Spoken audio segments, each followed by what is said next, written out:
വളരെ ചെറിയ പ്രോഡക്റ്റ്, വളരെ ചെറിയ മുതൽ മുടക്ക്, വളരെ ചെറിയ വീഡിയോ, അതാണ് ഇന്നത്തെ പ്രത്യേകത.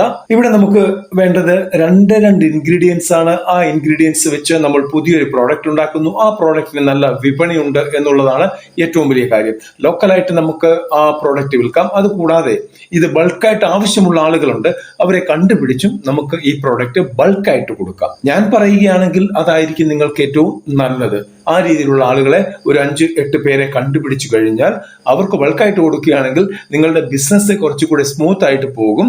അധികം അലച്ചിലും നേരിടേണ്ടി വരില്ല. ചെറുകിട ബിസിനസ്സുകളെ കുറിച്ചുള്ള വീഡിയോകളാണ് നമ്മൾ ചെയ്യാറുള്ളത്. ഇന്നും അതുപോലെ തന്നെയാണ്. ഈ വീഡിയോ നിങ്ങൾക്ക് ഇഷ്ടപ്പെട്ടാൽ ലൈക്ക് ചെയ്യാൻ മറക്കരുത്, കമന്റ് ചെയ്യാൻ മറക്കരുത്, ഷെയർ ചെയ്യാൻ മറക്കരുത്. കൂടാതെ ആദ്യമായിട്ട് കാണുന്നവർ സബ്സ്ക്രൈബ് ചെയ്യാനും മറക്കരുത്. കൂടാതെ മുദ്ര ലോണിനെ കുറിച്ച് പലരും ചോദിച്ചതനുസരിച്ച് കഴിഞ്ഞ ദിവസങ്ങളിൽ 2 ദിവസമായിട്ട് മുദ്ര ലോണിനെ കുറിച്ച് വീഡിയോ ചെയ്തിട്ടുണ്ടായിരുന്നു. ഒന്നൊരു അപ്ഡേഷനാണ് പറഞ്ഞിരുന്നത്, 2 കംപ്ലീറ്റ് ഡീറ്റെയിൽസ് പറഞ്ഞിട്ടുണ്ട്.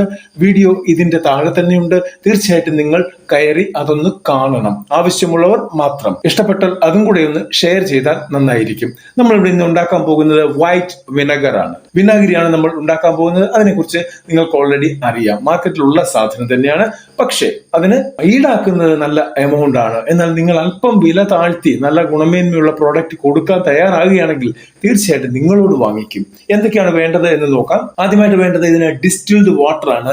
1400 ml, ചെറിയൊരു ക്വാണ്ടിറ്റിയാണ് പറയുന്നത്.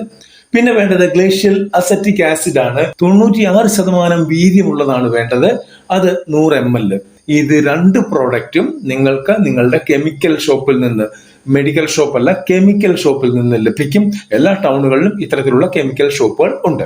ഇവിടെ എന്താണ് ചെയ്യേണ്ടത് എന്ന് നോക്കുക. ഈ പ്രോഡക്റ്റുകൾ 2ഉം ചേർത്ത് നന്നായിട്ട് ഇളക്കിയാൽ മാത്രം മതി. നിങ്ങളുടെ വിനാഗിരി റെഡിയായി കഴിഞ്ഞു. ഇത് പിന്നെ നമ്മളുടെ തൂക്കത്തിനും അളവിനും അനുസരിച്ചുള്ള കുപ്പികളിലാക്കി പാക്ക് ചെയ്ത്, കൂടാതെ നമ്മളുടെ ലേബലും കാര്യങ്ങളും ഒക്കെ ഒട്ടിച്ച് വിതരണം ചെയ്താൽ മാത്രം മതിയാകും. ഞാനിവിടെ പറഞ്ഞു ബൾക്കായിട്ട് കൊടുക്കണം എന്ന്. അച്ചാർ നിർമ്മാണ യൂണിറ്റുകൾ നമ്മളുടെ ലൊക്കേഷനിൽ എവിടെയുണ്ടെങ്കിലും അവരെ കണ്ടുപിടിക്കുക. അവർക്ക് ഏറ്റവും ആവശ്യമുള്ള ഒരു പ്രോഡക്റ്റ് ആണ് ഇത്.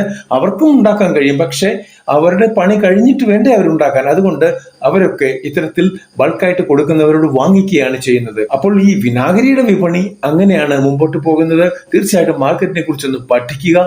പഠിച്ച ശേഷം വളരെ ചെലവ് കുറച്ച് വളരെ ഈസി ആയിട്ട് ചെയ്യാൻ പറ്റുന്ന ഒരു പ്രോഡക്റ്റ് ആണ് ഇത്. FSSAI, അതായത് ഫുഡ് സേഫ്റ്റിയുടെ ലൈസൻസ് എടുത്ത് വെച്ചുകൊണ്ട് വേണം ഇത് ചെയ്യാനായിട്ട്. നിങ്ങളുടെ ലേബലിൽ അതിന്റെ നമ്പരും ഉണ്ടായിരിക്കണം. അടുത്തൊരു വീഡിയോയിൽ കാണുന്നവരെ നന്ദി, നമസ്കാരം.